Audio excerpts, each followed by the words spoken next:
beautiful Saturday to get involved in the life of this country in ways that it desperately needs you to be involved.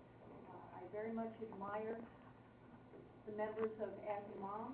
I admire the 912 principles. I have committed them to memory, and I will tell you that I feel very firmly, I believe, that if every citizen of this country followed the 910 principles and lived according to them, we have a lot to accomplish and a much brighter future. And indeed, we have that possibility right here.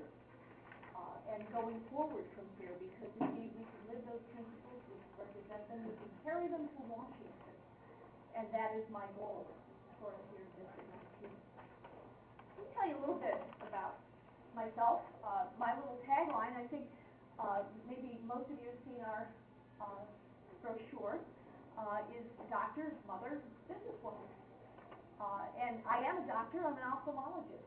I'm an eye physician and surgeon. I practiced for 16 years in Mount Kisco, about 60 miles due west of here. I've lived in District 19 in Mount Kisco and then in Bedford for 22 years since 1988. I hung a shingle and started my own practice in 1989, right after I got out of residency. And that was my small business.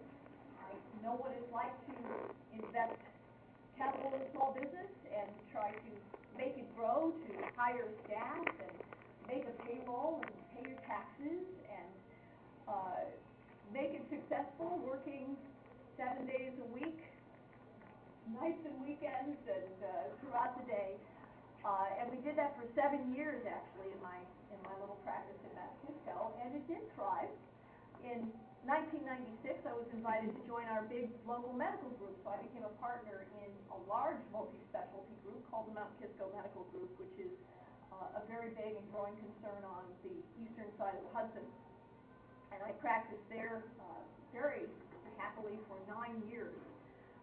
So you can imagine I have a pretty full perspective on the challenges of being a physician, caring for patients, dealing with insurers, and with the range of, Medicare and all the different private insurance companies and the administrative challenges that come with that. It's a perspective on the whole healthcare picture that's going to be very important to have in the years to come, because as you know, healthcare legislation is a huge issue, and I know we'll be talking about that further.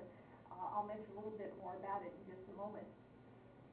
In 2005, I decided actually to step away from full-time practice and pay more attention to the mother side of the equation, if you will. I have 2 sons.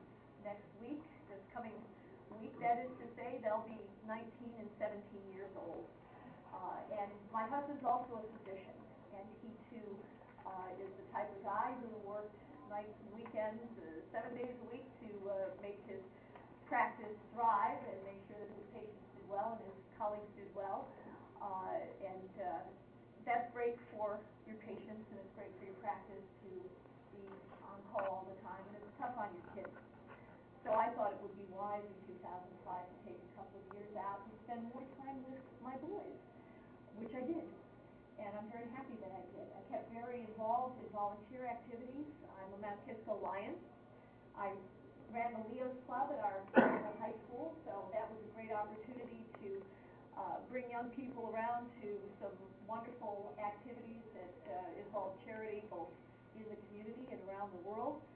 I stayed very active in alumni affairs for my college. I taught at Mount Sinai Hospital, and I actually reviewed cases for New York State as an expert for the Department of Health.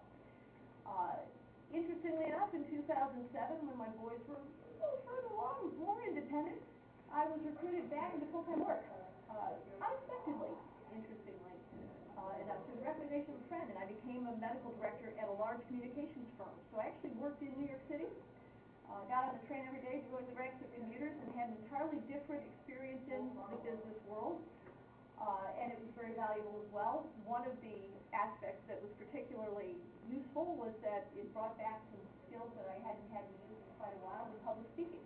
I was a public speaker in high school.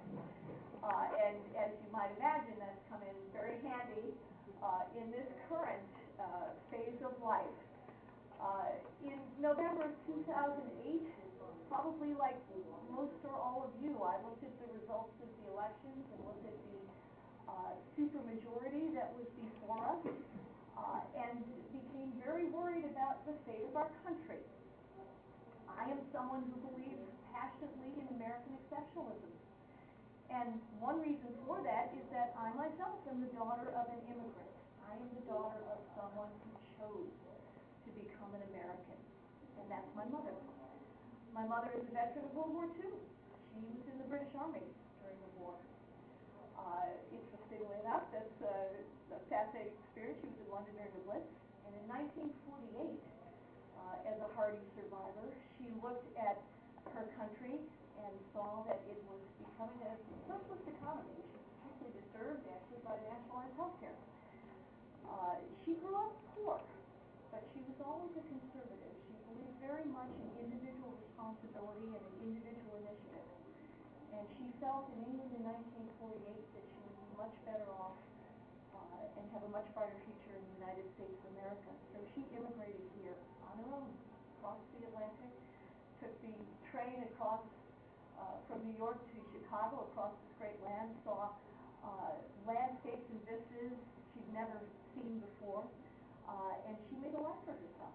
And within a couple of years, she met a fellow World War II veteran, a young American man, my dad, and they raised one daughter who you see before you now. And thank God I still have them listening. And that is a wonderful blessing and gift. In fact, it is the greatest blessing of my life, short of one other blessing, and that is to have been born in America. I'm one of those people who looks at my passport and gets choked up when I see United States of America. And in November of 2008, I did worry very much about the fate of this country under an administration and a Congress that saw growing the federal government, growing the state as the answer to the challenges that we face. That, I feel, is the antithesis of what is represented in our Constitution. Our founders and framers wrote the most humane and empowering instrument of government ever devised.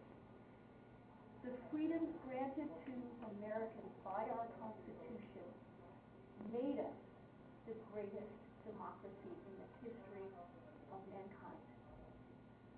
And if we cannot preserve them and cherish them, if we do not promote, protect, defend that Constitution from threats both without and within this country, we will lose the future that we indeed do worry about for our children, for the generations to come. My goal in going to Washington is to indeed defend that Constitution, to shrink this federal government, to empower the citizens of this country, including the citizens, of course, most conspicuously of District 19, to keep and invest and spend what they earn as they see fit, rather than surrender it to the government. And that is my concern, President. I mentioned health care. Of course, health care legislation has been on everyone's mind. It continues to be. There's talk now that they may try to push a reconciliation bill to the Congress. There are 51 votes in the Senate.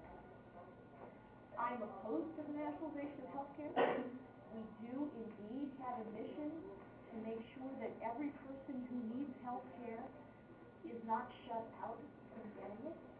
But there are ways to do that, many ways, that can be tried and should be tried within the free marketplace. American citizens have cherished the innovation, the choice, and the quality that the best of our healthcare represents. We will lose those things if we surrender our healthcare to the federal government. And I'll be happy to talk to you about specifics of what we can do to do it the right way. But nationalizing it is the wrong way. I'm very concerned about the so-called stimulus programs, bailouts, and spending programs, expansion of entitlements that this Congress and this administration have been promoting. I am opposed to any further